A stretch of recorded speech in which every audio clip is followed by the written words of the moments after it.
Okay, so now let's jump in Photoshop. So I bring my render. As you can check, I still have the sketch on the top, so I can compare and check what would be inspiring for the final picture. I did a separate pass for the fog, for the key light. Also did a separate pass for the fill shade, for the skylight. And also did some mask for the different layers for the background and the foreground, and I did also a separate pass for the ambient occlusion. I inverted to be able to make a selection on the actual final render, and also be able to do some color correction with the mask.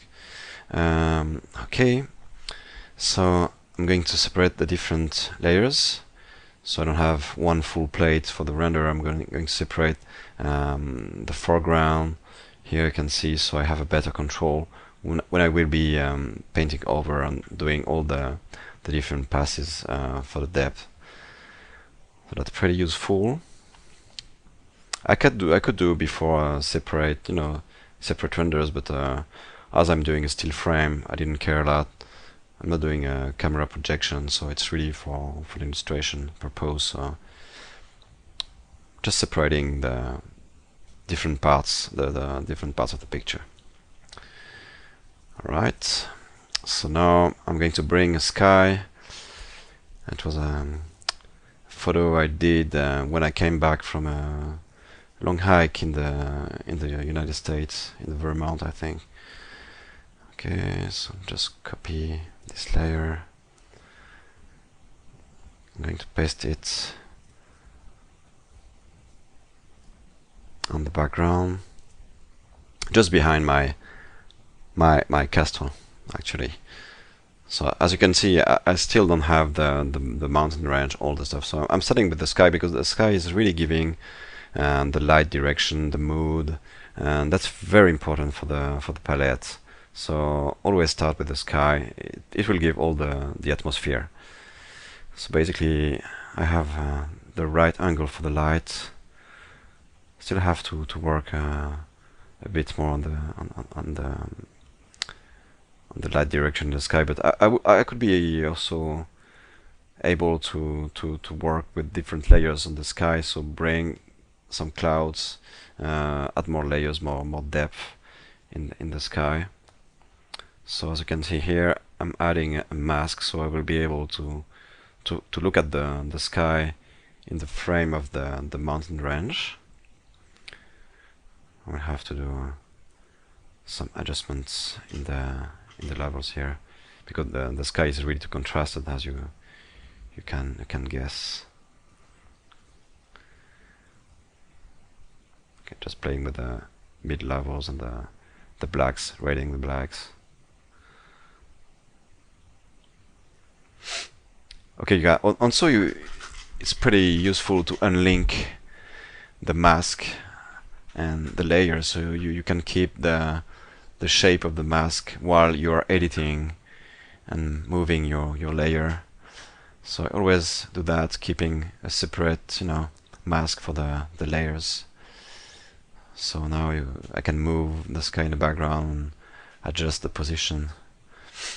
I'm going to extend the light in the background here because it's pretty dark and it's not really matching the horizon line. So I'm just painting over, pick up some values from the sky. All right.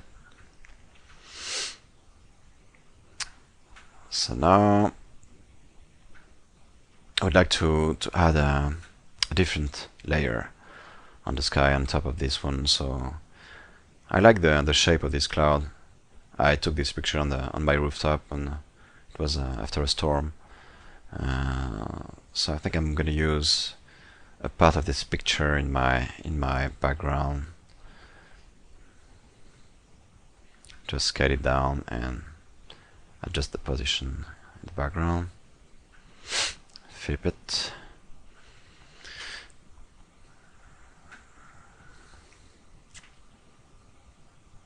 So I'm gonna use this angle I had in the illustration. I think it adds more a more interesting line in terms of image composition. Instead of having a straight line for the clouds, I'm just going to add a very subtle angle in the clouds. Also adjusting the contrast, also the color balance, because it's very blue, very cyan for now, and the main tones are really more yellow and green, pretty warmer. Okay. Okay, so basically now I'm going to use the same mask I had for the background, the sky in the background. So I will be able to move the cloud layer separately and keep the same framing, and I'll have a better idea of what we'll see behind the mountains. Alright, so I'm just moving, scaling down. Also here I would like to extend the background behind the mountains. I'm going to just add more texture here. Just doing a edition of the on the part, just editing a selection of the picture in the background. Okay.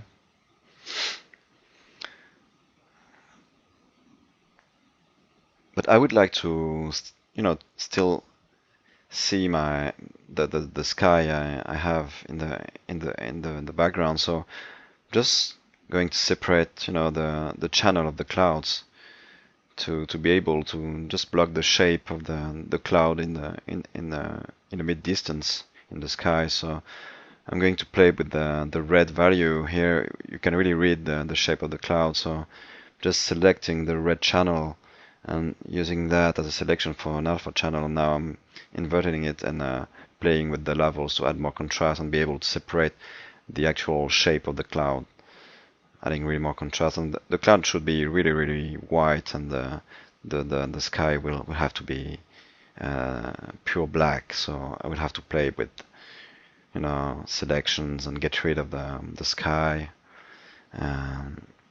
Directly here, just delete and make a selection. And in some parts on the top, if I want to keep the subtle values of the silhouette of the cloud, I will have to play with levels and get rid of the mid-tones I have that are actually, far distance clouds and, mid-tone values. So I'm going to do that with selections, just playing with some parts of the picture here. So that's very, very useful to be able to separate clouds, different shapes, or even if you are doing industrial stuff, separate cranes from the sky or buildings. Just playing with the contrast here.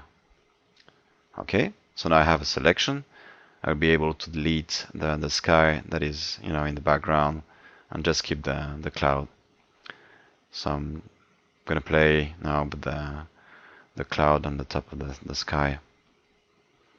And that's very useful because I'm going to be able to really make a decision on the position of the cloud, the shape of it. Also be able to paint over and modify the shape, the actual shape, and maybe stylize more the shape of the cloud. Adding more angle in the cloud, because I like this kind of stylized sky. Okay, alright. Exaggerate a bit the angle here. I'll still have to get rid of some sky here I have on the top. Just keeping maybe some clouds on the top. I don't know. Maybe I'm gonna get rid of all the clouds I have here. Could be useful to keep them. And if you're doing an animated shot, it's really, really cool to separate all the clouds as separate layers, so we'll be able to animate that and add even some parallax effects, have different speed for the different clouds in the depth. So we'd like to bring some highlights on this cloud just to remind the light direction here. But it's kind of dangerous because sometimes it looks very illustrated, so trying to keep that realistic. It's just very simple brush strokes. Also maybe adding more opacity, Just modifying a bit the shape of the main cloud here.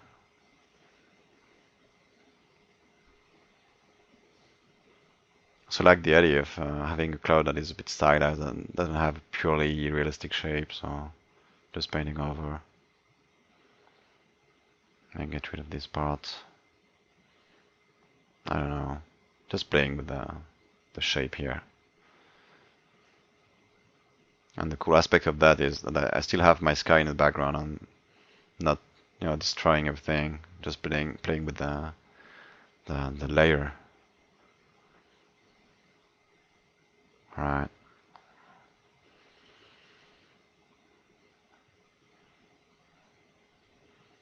Okay, maybe adding some, more room for the sky in the background. Also, it's adding more light in the illustration, so maybe gonna keep just the main cloud in the middle and have more sky in the background here on the top. All right.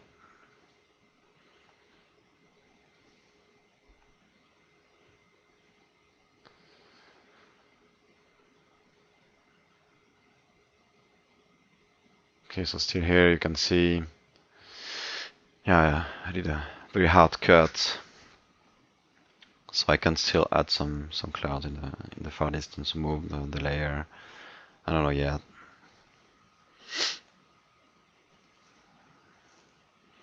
Still very contrasted, so I have to remove the blacks here.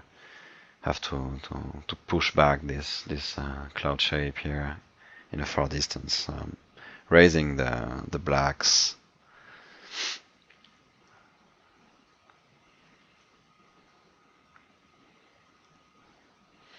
So I'm not cropping the picture, so I can still have some information, on the canvas behind. Even if I move my layer, I still have some, some information in the canvas. So I'm not cropping everything now. Okay, look, just adding more clouds here on the right. Also cool to have, a dark area here, just on the opposite side of the sun.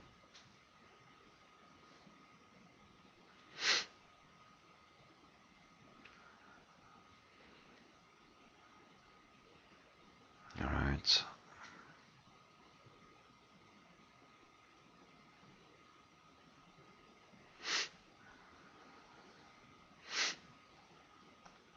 Just have a look to the full sky here.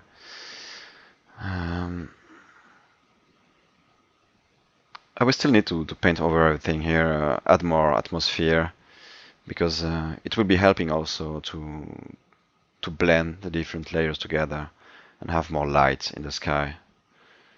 Because of my light direction, I see here that I have too much dark, dark in the clouds, too much dark values. So I'm going to play with the saturation and the mist here after. You could use a layer as a screen mode because it's keeping the information underneath, and you can bring some interesting values and lit the layer you have behind. So I'm just adding some touches of with a very soft brush of light here in this part of the sky.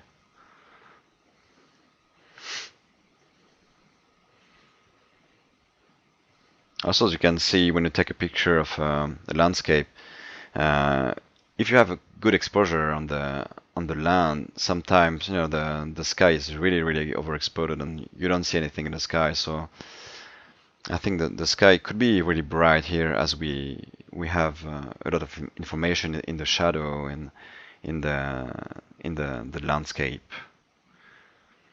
So we'll keep a separate layer for the glow of the sun here.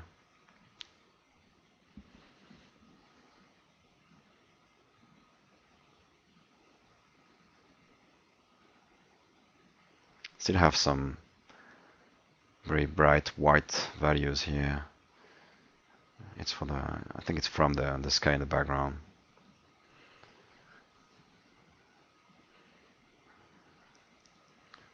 Okay.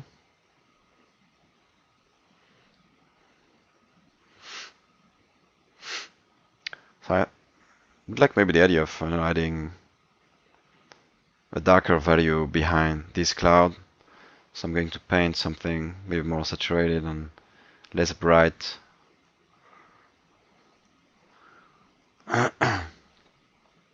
Also naming the layer is pretty useful when you ship a matte painting, so you don't get these random or standard names for layers.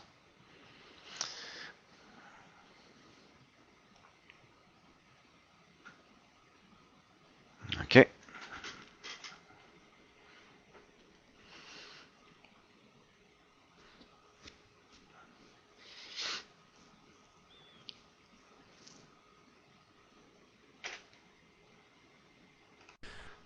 Okay, so now I'm going to paint underneath layer for the clouds. So we should have a better mix between the sky and the clouds I have in the mid distance. So just going to add this backlight, backlit level. It's also helping maybe to blend the layers together. I'm gonna use some different values from the sky I have behind.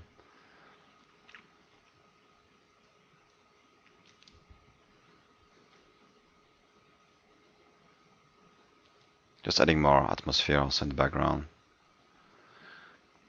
And here, as you can see, I don't like this white color here, so I'm gonna bring some darker values behind this cloud. We have now a better mix. Okay.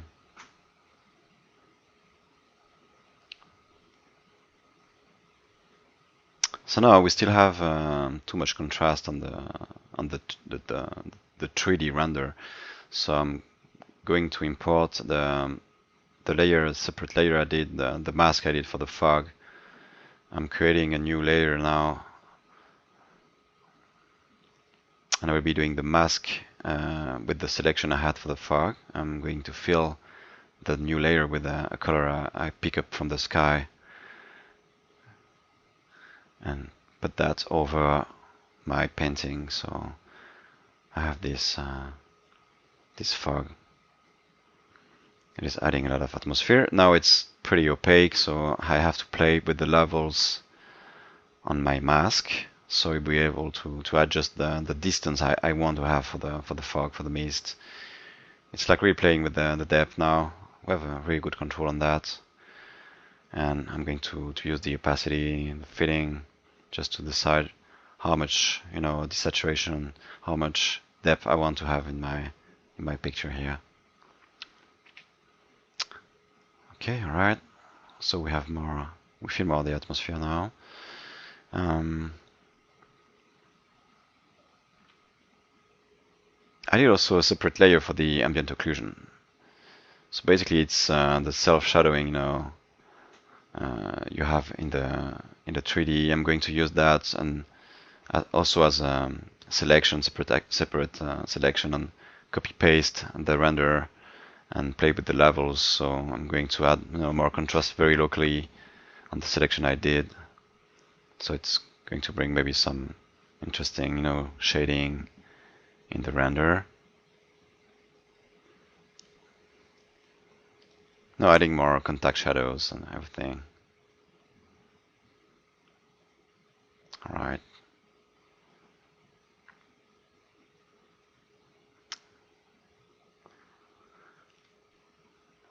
Okay.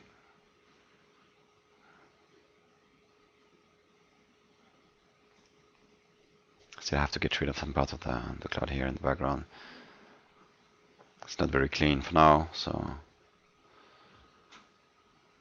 just deleting the parts that I don't need here.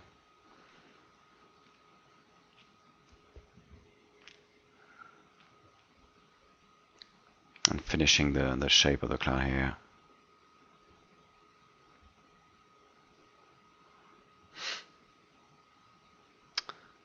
Right. Still now the clouds are pretty much too cyan blue. Going to bring maybe more red, more saturation, more yellow in the shadow, so we have a better mix in the color palette here.